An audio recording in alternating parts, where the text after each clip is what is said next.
ويلزبوكس نقدم كل ما هو هادف. وأجمل منك لم ترى قط عين، وأطيب منك لم تلد. Assalamualaikum warahmatullahi wabarakatuh. Bismillah, alhamdulillah, wassalatu wassalamu ala sayyidina wa habibina rasulillah Maulana Muhammad bin Abdullah wa ala alihi wa sahbihi wa mawalah, amma ba'du. Para sahabat sekalian, hari ini kita tengah dihadapkan pada polemik JHT atau jaminan hari tua, yang mana JHT ini sedianya akan disosialisasikan oleh Menaker, yaitu Menteri Tenaga Kerja beserta jajarannya, yang mana untuk peresmian pelaksanaannya nanti kelak akan dilaksanakan pada bulan Mei tahun 2022. Para sahabat sekalian, sebagaimana kita tahu banyak berbagai masukan terhadap Menaker dalam hal ini terkait dengan masalah JHT.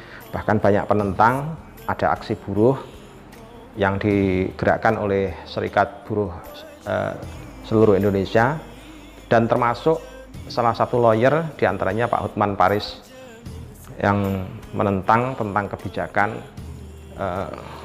JHT, jaminan hari tua.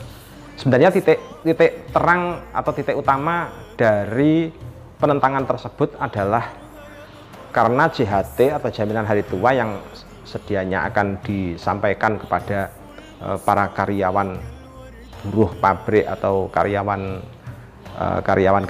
sebuah instansi itu sedianya akan disampaikan pada usia 56 tahun berdasarkan ketentuan atau ketetapan yang terdapat dalam PP nomor 45, insya Allah begitu, dari PP nomor 45 tahun 2015. Nah, disinilah kemudian polemik itu terjadi disebabkan karena anggapannya menurut Pak Hotman Paris, jadi menurut tanggapan dari Pak Hotman Paris selaku lawyer itu dengan penetapan usia 56 tahun sebagai penerima JHT itu termasuk pelanggaran hak karyawan. Pelanggaran hak karyawan disebabkan karena JHT sendiri itu preminya itu dipungut dari gaji karyawan yang dipotong setiap bulannya pada saat dia masih memasuki usia kerja atau usia produktif. Nah, bagaimana tanggapan ini menurut kami, khususnya dari peneliti bidang ekonomi syariah? Begini, Pak Hotman Paris ya. Di dalam Islam itu asuransi, termasuk dalamnya adalah JHT, itu adalah masuk kelompok akad kafalah atau kelompok akad doman. Akad kafalah ini merupakan akad penjaminan. Jadi akad penjaminan yang mana objek yang dijamin adalah pekerjaan. Dalam hari ini pekerjaannya adalah pekerjaan dari pihak penjaminnya, yaitu pihak asuransi, yakni dalam hal ini adalah BPJS Ketenagakerjaan. Itu adalah penyampaian JHT atau jaminan hari tua tersebut kepada pihak karyawan. Sekali lagi, ini adalah prinsip dasar dari asuransi secara Islam. Nah, di dalam akad kafalah ini, karena objeknya adalah pekerjaan, jadi karena objeknya adalah pekerjaan atau yang biasa dikenal dengan istilah harta manfaat atau jasa, maka jasa itu harus bisa dibatasi oleh keberadaan yang namanya muddah. Yang pertama muddah itu maksudnya adalah waktu, durasi kontrak atau waktu penyampaian JHT tersebut atau katakanlah jaminan hari tua tersebut kepada pihak yang berhak untuk menerima. Jadi satu, jadi yang harus kita tengarai atau yang harus kita catat adalah bahwasanya waktu penyampaiannya itu harus jelas. Yang pertama. Yang kedua, jenis amal atau pekerjaan itu juga harus jelas. Artinya ya kalau yang disampaikan itu adalah jaminan hari tua, maka harus jelas kapan tua itu didefinisikan. Jadi dalam konteks seperti ini, maka Permenaker nomor 2 tahun 2022 secara fikih sebenarnya sudah memenuhi konsep akad kafalah ini. Sudah memenuhi konsep akad kafalah. Disebabkan apa? Disebabkan karena di dalamnya sudah terdapat batasan usia. Batasan usia di mana pihak yang berhak untuk menerima JHT tersebut itu bisa menerima JHT-nya. Nah, tanpa ada batasan usia tersebut, maka akad JHT itu menjadi akad yang maisir. Ada unsur maisir di dalamnya, ada unsur gharar di dalamnya. Kalau Pak Hotman Paris itu mencontohkan asuransi semacam asuransi Bumi Putra atau asuransi yang lain yang menurut Pak Hotman Paris itu di situ banyak sekali terjadi kegagalan dalam pembayaran klaim para nasabahnya. Nah, seharusnya Pak Hotman Paris itu belajar dari konsep ini. Mengapa mereka kok pada akhirnya pihak yang berhak untuk menerima klaim asuransi itu tidak menerimanya? Disebabkan karena apa? Satu, disebabkan karena ketidakpastian waktu menerimanya. Misalkan asuransi pendidikan dari anak. Nah, anaknya sendiri itu belum ada. Kadang-kadang belum ada. Atau kapan penunaiannya itu tidak dijelaskan.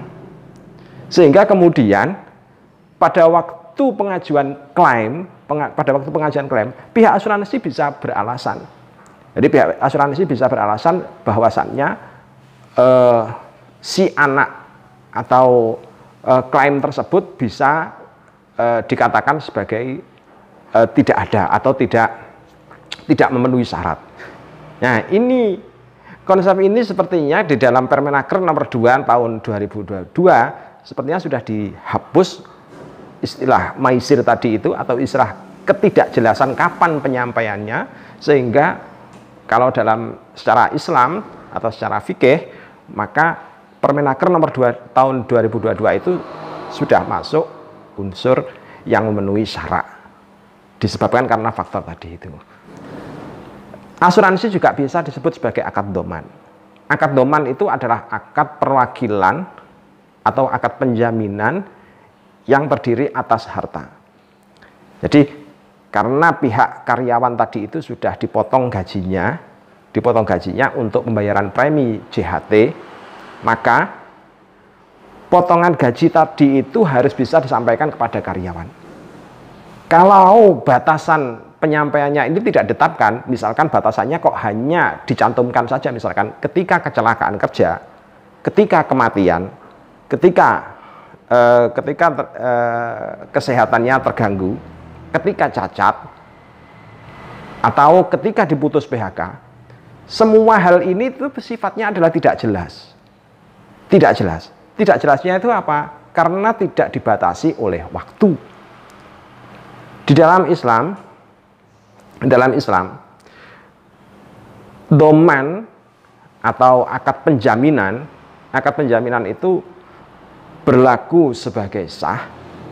Jadi sekali lagi berlaku sebagai sah apabila akad penjaminan tersebut adalah jelas waktu penyampaiannya dan sekaligus ditentukan siapa penerimanya, termasuk tempat penyampaiannya.